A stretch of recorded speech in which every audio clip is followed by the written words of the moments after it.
The rain poured hard over Okeidira the night Amaru was born. It wasn't ordinary rain. This one roared like a warning drum, beating the rooftops and shaking the windows. People whispered that only strange children arrived on nights like that. And when Amaru let out her first cry, the midwife froze. Her wail was sharp, deep, almost too strong for a newborn. The lantern flickered. Even the wind paused. Mama Dupe whispered, "Ah, child of tears." By morning, the whole village knew. They said children born with such cries carried misfortune. Some shut their doors when her mother walked by. Others pretended not to see her. Even the Adebayo family, the richest in Okeidira, mocked her openly. "Let her cry," Chief Adebayo sneered. "She will cry all her life. Poverty has louder tears." But Amaru's mother only held her closer. As Amaru grew into a quiet, light brown-skinned young woman with deep, thoughtful eyes, the villagers still watched her with fear. Yet there was something hidden in her calm face, something no one could name. A fire quietly waiting for its time. Her destiny was far greater than the Adebayo Empire could ever imagine. And destiny had already taken its first step. Amaru grew into a quiet young woman who preferred to stay in the background. She helped her mother at the market, arranging baskets of yam, peppers, and cassava. Her movements were calm, her eyes soft, but the whispers followed her everywhere. "That's the child of tears," one woman muttered. "She brings bad luck," another added. Amaru heard everything, but she never responded. Instead, she focused on stacking the vegetables neatly, pretending their voices were just the rustling of leaves. One afternoon, while arranging her goods, she noticed a convoy of sleek cars entering the market square. The Adebayo family had arrived. They walked like they owned the ground itself. Chief Adebayo's son, Tade Adebayo, stepped out first, tall, confident, and dressed in clothes more expensive than most people earned in a year. His eyes scanned the market until they landed on Amaru. For a moment, he paused, not out of admiration, but curiosity.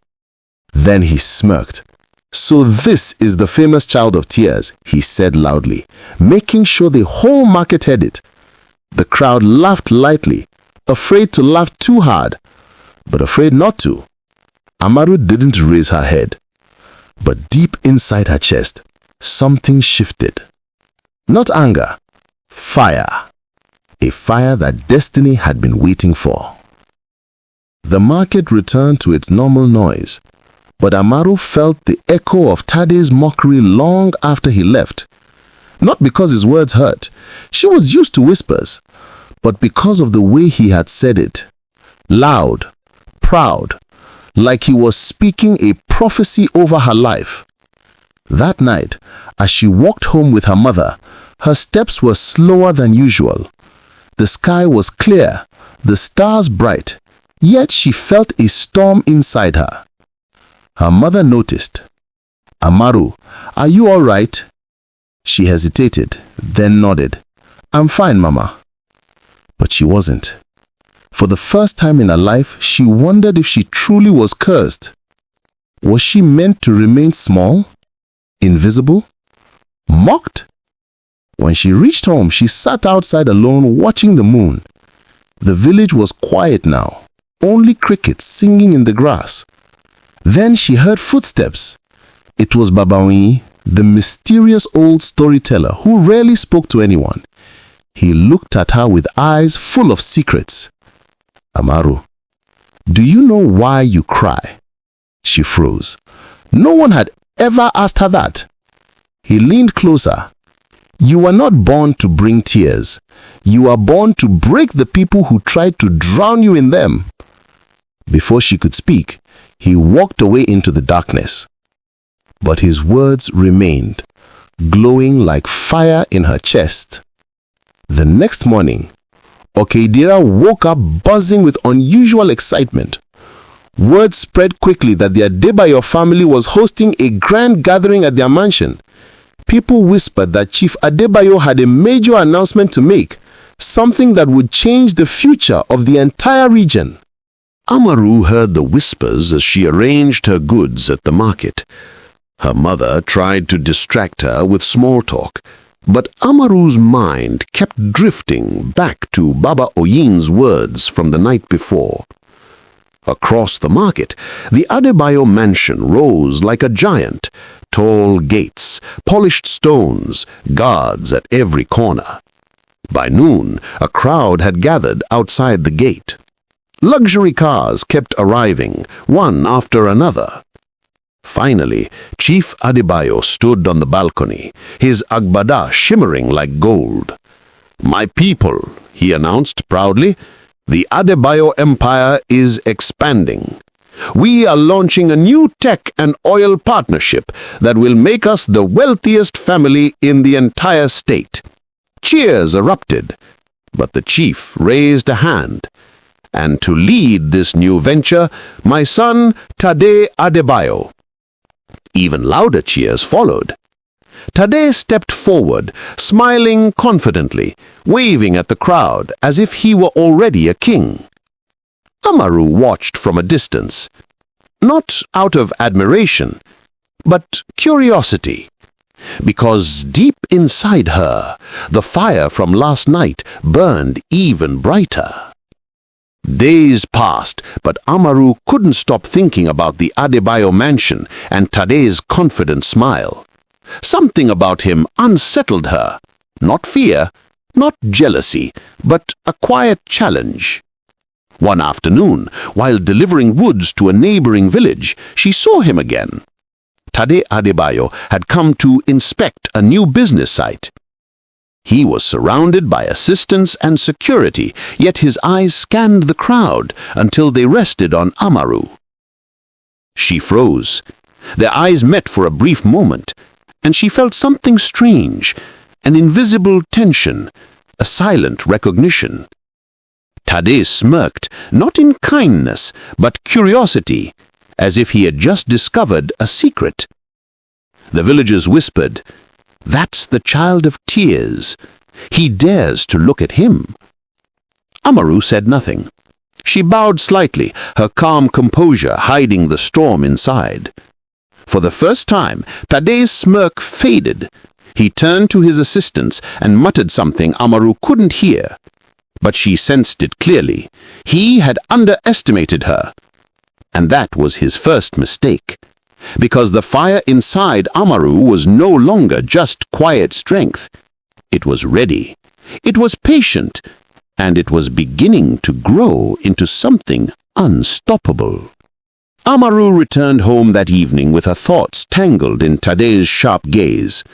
She had felt something in that moment, an unspoken challenge, a spark that told her her life was about to change. That night, she sat in her small room, staring at the flickering lantern. Her mother slept nearby, exhausted from the market. Amaru closed her eyes and let herself breathe. She had always known she was different. From a young age, she noticed patterns others didn't. She could sense when rain would fall, when crops would thrive, and even when someone's heart was heavy with lies. A gift, the elders once whispered, though they never explained it. Now she realized this gift was her secret strength. Not only could she see, but she could plan, act, and influence outcomes. And if she learned to master it, no empire, even the mighty Adebayo fortune, would be beyond her reach. The fire inside her pulsed stronger than ever before. She would not just be the child of tears. She would become someone the world could not ignore. And somewhere, in the darkness, Destiny listened quietly, smiling. The next morning, Amaru went to the market with a new resolve. She moved with purpose, her eyes scanning the crowd for opportunities. The whispers followed her as always, but she paid them no mind. Tade Adebayo returned that day. This time, he wasn't alone. He had brought a team of young entrepreneurs from the city to observe the village's market. They were impressed by the small stalls, the energy, the potential. When Tade spotted Amaru, he approached her with a faint, mocking smile. "So, you're the child of tears," he said. "Do you think you could run a stall as well as you cry?" Amaru's lips curved slightly. "I may cry, but I also grow," she replied calmly, surprising even herself. Tade's smirk faltered. No one had ever spoken to him like that. The crowd murmured. For the first time, Amaru realized something. The wealthy were not invincible. Pride and arrogance made them predictable. And knowledge, strategy, and patience, her secret gifts, could outmatch even the richest empire. From that moment, she understood that the challenge had begun. And she was ready. That evening, Amaru sat with her mother under the soft glow of the lantern. The events at the market replayed in her mind. Tade's arrogance, the whispers of the villagers, and the fire in her chest, it all blended into one clear thought. She had to act. Amaru opened a small notebook she kept hidden. It was filled with sketches, calculations, and ideas she had gathered over the years. Even as a child, she had imagined better ways to sell, trade, and grow. Now, those dreams felt urgent. "If I want to rise above them," she whispered to her mother, "I must start small, but think big. The Adebayo Empire may mock me, but I will not be forgotten." Her mother looked at her with a mix of worry and pride.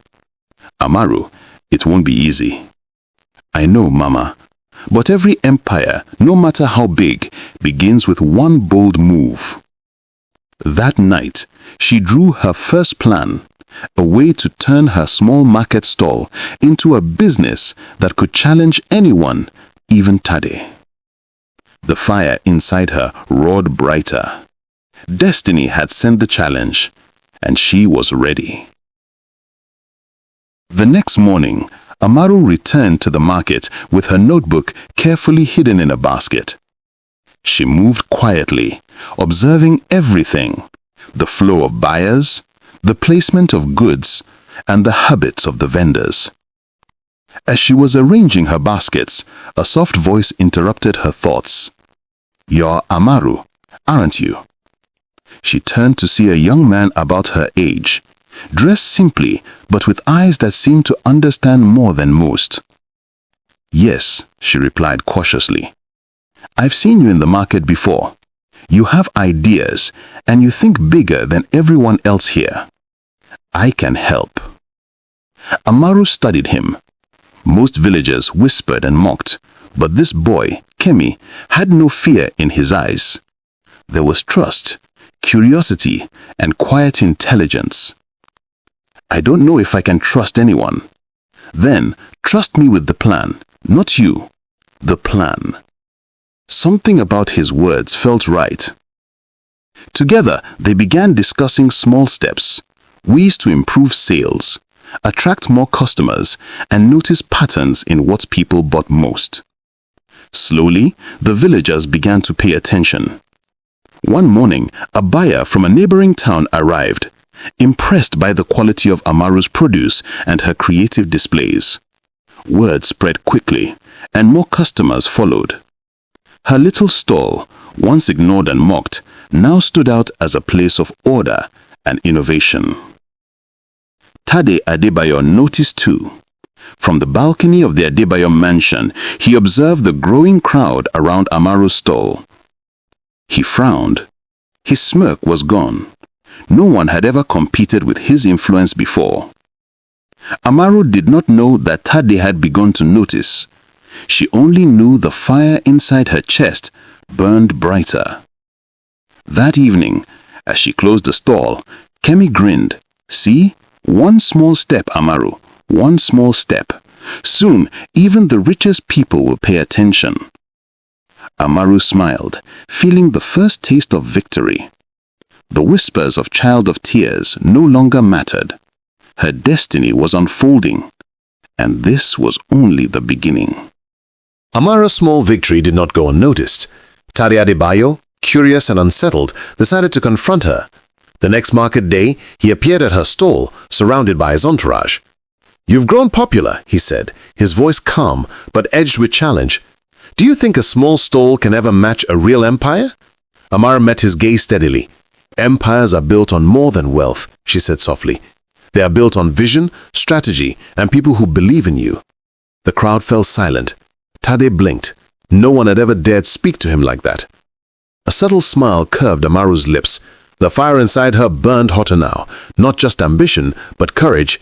She realized that the real test had begun, how to rise when the powerful tried to crush her. Tade stepped back, intrigued. He had not expected wit and intelligence to meet his arrogance so directly. Amaru turned to Kemi, who nodded silently. Together they began to plan for the next steps, ways to expand influence, gain trust, and quietly challenge the Adebayo Empire without direct confrontation. The Child of Tears was no longer just surviving, she was preparing to lead. And even the richest could not yet see the storm coming. That night, Amaru couldn't sleep. The fire in her chest refused to die.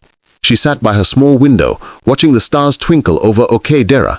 The whispers of the day lingered in her mind, but now they no longer scared her. They were fuel. Kemi arrived quietly, holding a small bundle of papers. "I've been gathering information, market trends, customer preferences, even Tade's business plans. We can use it." Amara's eyes shone. "Everything we need is right here," she said softly. "We just need patience." For hours they worked under the dim lantern light. Charts, sketches, and notes covered the floor. Each detail mattered. Every small strategy could make a difference. Outside, the village was silent. Even the crickets seemed to hold their breath. Amaru leaned back, her hands trembling slightly, not from fear, but from anticipation. One day, all the wealth, all the power would be meaningless if it wasn't earned with courage, intelligence, and vision. Somewhere far above, the stars seemed to shimmer brighter, as if destiny itself was watching, smiling, and whispering, "She is ready." The following week, Amaru and Temi began implementing their plan. Subtle changes appeared around her stall. More colorful displays, better pricing, small gifts for loyal customers. People noticed. Word spread beyond the village. Traders from nearby towns began visiting, curious about the Child of Tears, who now ran the busiest stall in Okera. Amaru smiled quietly. Her plan was working. Tade Adebayo watched from afar. His empire was vast, but influence in the local market was slipping, and he didn't like it. He decided to send one of his assistants to check on Amaru's operations. The assistant arrived, observing every detail, whispering questions and jotting notes. Amaru greeted him politely, but kept her strategy hidden. Kemi whispered, "They're trying to understand you, and they'll try to copy what you're doing." Amaru nodded. "Then we'll stay one step ahead." That afternoon, a small group of villagers approached Amaru, offering their help.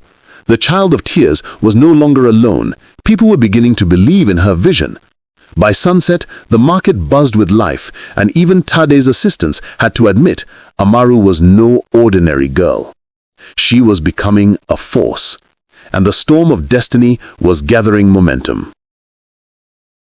Success always attracts attention and envy. One morning, a rival trader arrived in the market, a sharp-eyed woman named Ifunanya, determined to take Amaru's customers. She set up her stall nearby, undercut prices, and loudly criticized Amaru's methods. The villagers watched nervously. They had already begun to admire Amaru, but would she withstand this new challenge? Amaru studied Ifunanya carefully, her calm eyes hiding a storm of strategy. She did not shout. She did not panic. She simply observed, learning the rival's weaknesses. Kemi leaned close. "She's aggressive. She wants attention. We can use that." Amaru nodded. "Let her make the first mistake." Throughout the day, Ifunanya tried every tactic. Loud voice, flashy goods, discounts. But Amaru stayed consistent, patient, and friendly. Slowly, customers began returning, impressed by her reliability and calm demeanor. By evening, Ifunanya's stall was empty, her energy spent. Amaru's quiet fire had won again. Kemi grinned. One more victory, Amaru. One more step toward the empire. Amaru smiled faintly, knowing the path ahead was longer, filled with challenges far greater than market rivalry. And somewhere high above, destiny whispered, "She is ready for the next test." A few days later, Amaru's market store received an unexpected visitor. A middle-aged man in fine clothes approached her, carrying a polished leather briefcase. He introduced himself as Mr. Adewale, a business investor from the city. "I've heard of your success," he said, smiling. "Your methods are unusual but effective. I want to offer you a partnership." Amaru blinked. Offers like this had never come to her before. Most people in the village barely had enough to survive, and now someone from the city, someone wealthy and influential, was offering her opportunity. Kemi whispered, "This could change everything." Amaru nodded cautiously. "I will consider it," she said, hiding her excitement. Tade Adebayo's eyes, watching from a distance, narrowed. He had not expected someone else to notice her talent. The balance of power in the village market was slowly shifting. That evening, Amaru and Kemi discussed the possibilities. The offer was tempting, but she knew one wrong decision could backfire. Every empire, she realized, was built not just on wealth, but on timing, patience, and careful choice. The fire inside her burned brighter. Opportunity had arrived, and destiny was demanding she act wisely. Amaru spent the next few days carefully evaluating Mr. Adewale's offer. She and Kemi pored over her plans, discussing every possibility. A partnership with someone from the city could expand her influence far beyond the village, but it could also expose her to risks she wasn't ready for. Meanwhile, Tade Adebayo had begun plotting his own strategy. He sent a young assistant to shadow Amaru, noting her every move, her interactions, and the patterns that had made her so successful. Pride and curiosity made him underestimate her patience, intelligence, and quiet power. Amaru sensed the eyes on her, but remained calm. She didn't confront them. Instead, she worked harder, strengthening her small network of supporters, refining her approach, and preparing for the moment when her first real empire move would be unstoppable. One evening, she and Kemi tested a small expansion, offering fresh products from a neighboring village. The villagers responded eagerly. Word spread quickly, even reaching towns beyond Okeidera. Amaru looked at Kemi and smiled. "It's working. Slowly, quietly, but it's working." The fire inside her was no longer just survivor, it was ambition. And somewhere in the distance, Tade Adebayo realized for the first time he might be facing a rival unlike any he had ever known. Amaru knew that patience alone wouldn't win the game. She needed to make her first bold move to truly challenge the Adebayo empire. Early one morning, she gathered her loyal team, Kemi and a few trusted villagers, and unveiled her plan. A small trade route connecting the village market with towns farther away. It was risky, but the rewards were enormous. "We'll need to act quickly," Amaru said. "If we hesitate, others will seize the opportunity." Her team works tirelessly, transporting goods over rough paths, negotiating prices, and building relationships in towns beyond Okeidera. Meanwhile, Tade Adebayo began to feel the pressure. The crowd at Amaru's stall grew, whispers of her intelligence and ingenuity spreading like wildfire. He realized that he could no longer ignore her. One afternoon, he visited her stall personally, hoping to intimidate her. But Amaru stood tall, calm and composed. Her confidence was unshakable. Tade smirked, masking his concern. "Interesting," he murmured. Amaru simply smiled faintly. Her fire was quiet, but it was consuming everything in its path. The first move had been made, and destiny was watching, ready to reward the bold. Amaru's trade route grew faster than anyone expected. Goods flowed in from distant towns, and her network of customers expanded daily. The market buzzed with excitement, whispers of her intelligence reaching even the city. Tade Adebayo, once confident and unchallenged, now felt the tension. His pride would not allow him to watch a young girl surpass his influence without interference. He began sending advisors to probe Amaru's strategies and find weaknesses, but she had anticipated their moves. One evening, Amaru and Kemi gathered to analyze the day's progress. "They are watching closely," Kemi said. "We must stay clever." Amaru nodded. "Let them watch.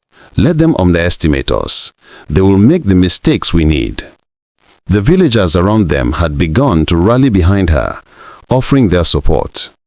Slowly, she became more than a market seller. She was a symbol of hope, ingenuity, and quiet power. That night, as the moon shone over Okeidera, Amaru looked at the distant mansion of Tade Adebayo. A smile curved her lips. The battle had begun.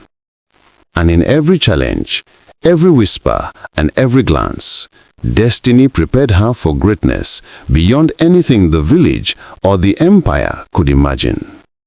Amaru knew that ambition alone would not secure victory. She needed something more, an advantage no one could see coming. Late one night, she returned to the small clearing near the river, a place Babaoyi had once called sacred. There, she reflected, meditated, and listened to the whispers of the wind. Suddenly, it clicked.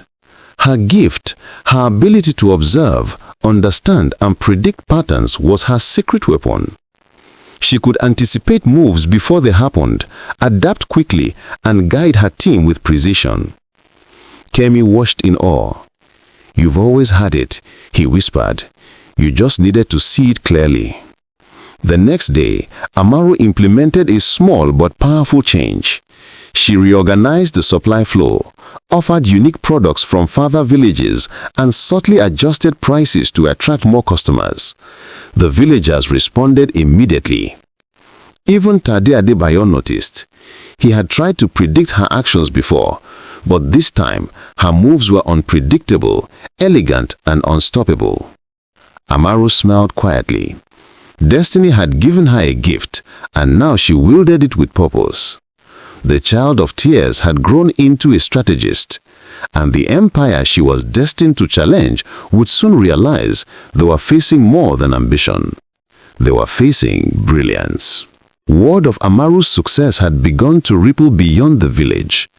Traders from distant towns came to Okeidera, curious about the child of tears who now commanded a network that even the wealthy couldn't ignore. Tade Adebayo, once confident and untouchable, now felt a subtle but persistent threat. His empire was vast, but the influence Amaru wielded over the people and the growing network she had built was undeniable. One afternoon, he visited the market again, this time attempting to assert dominance. But Amaru greeted him with calm confidence. No fear, no hesitation, just strategy and quiet strength. The villagers, inspired by her resilience, stood by her side. Tade realized this was not a battle he could win through wealth or intimidation alone. Amaru's fire had become a movement. Every small victory, every clever strategy, and every loyal supporter had turned her into a force the empire had not anticipated. As the sun set over Okeidera, Amaru looked at the distant mansion, her mind already plotting the next steps. She was no longer just the child of tears. She was rising to claim the destiny she had always known belonged to her. The empire felt the shift, and it had only just begun. The day had arrived. Umaru's influence had spread across Okeidera and beyond. Her network of traders, loyal villagers, and allies had grown stronger than anyone imagined. Even Tadi Adebayo, once untouchable, could no longer ignore her rise. She stood at her stall, now expanded into a vibrant center of trade and innovation. Kemi and her team worked efficiently, the villagers bustling with pride and excitement. Every detail reflected her intelligence, patience, and vision. Tade arrived, not with arrogance this time, but with respect. He extended his hand. "You've done what I never expected," he admitted. "You've built something remarkable." Umaru smiled faintly. "It wasn't easy, but every challenge taught me something. Every tear, every whisper led me here." The crowd around them erupted in applause, not just for her success, but for her courage and brilliance. From that day forward, the child of tears was no longer a whisper in the village. She was a leader, a strategist, and a symbol of hope and resilience. Destiny had watched, and it had been fulfilled. Umaru's story was not just about wealth or power. It was about rising from adversity, seizing opportunity, and becoming a force no empire could ignore. The end.